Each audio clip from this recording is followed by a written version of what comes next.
Good morning, this is Pastor Jeff, and this is our daily lectionary readings for Friday, October 6th, 2023. With it being Friday, we're looking ahead to what is going to be occurring at church on Sunday. Our psalm reading, once again, is going to be Psalm 80, 7 through 15. We're continuing in Jeremiah for our Old Testament reading. Today, it's Jeremiah 2, 23 through 37, and then our New Testament reading is Philippians 2, 14 through 18, and then chapter 3, verses 1 through 4. Let us listen in to our scriptures today via the message. Psalm 80. God of angel armies, come back.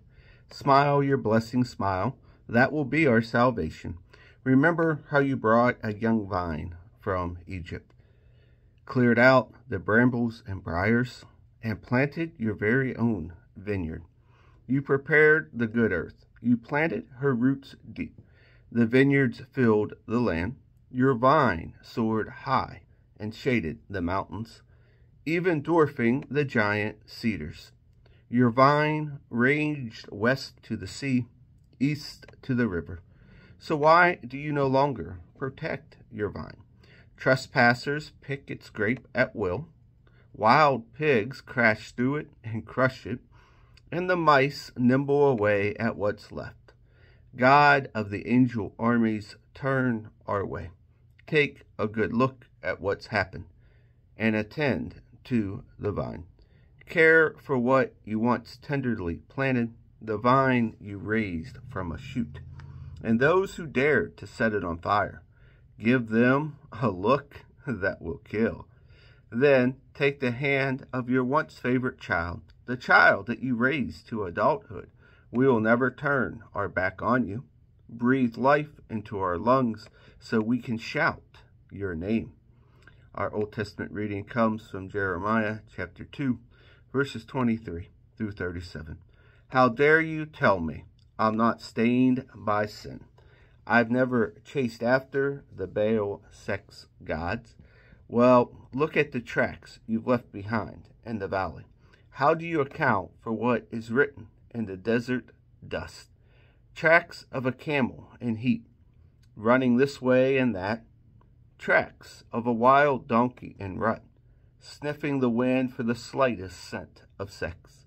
Who could possibly corral her?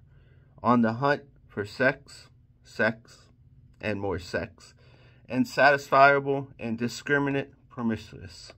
Slow down. Take a deep breath. What's the hurry? Why wear yourself out? Just what are you after anyway? But you say, I can't help it. I'm addicted to alien gods. I can't quit. Just as a thief is chagrined, but only when caught, so the people of Israel are chagrined.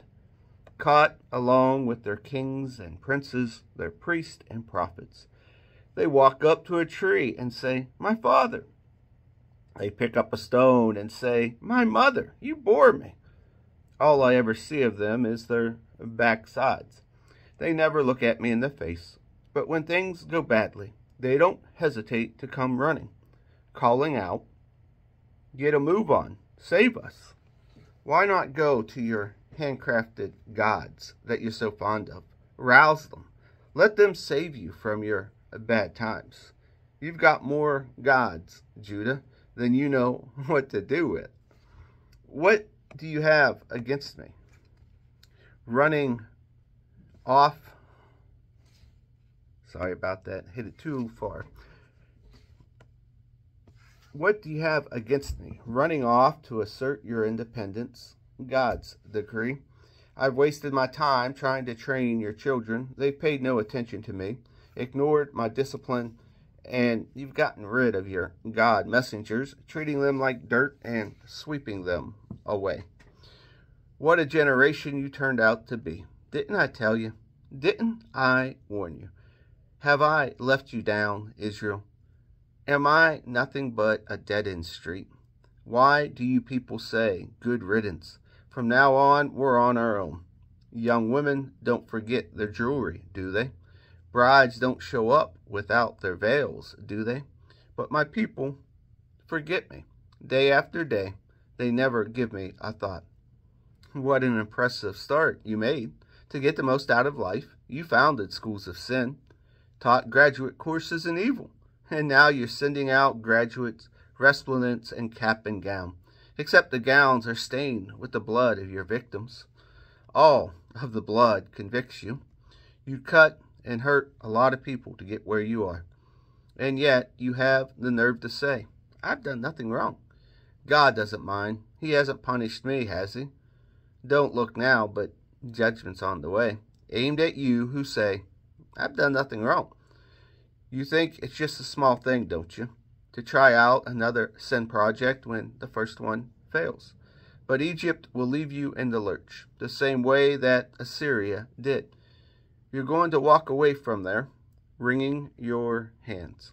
I, God, have blacklisted those you trusted. You'll get not a lick of help from me. Our New Testament reading is from Philippians 2, 4 through 18, and then 3, 1 through 6. Do everything readily and cheerfully.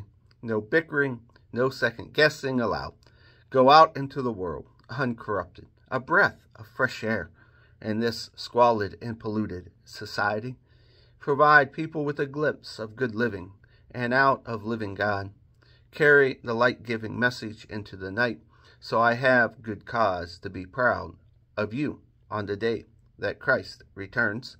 You'll be a living proof that I didn't go to all of this work for nothing.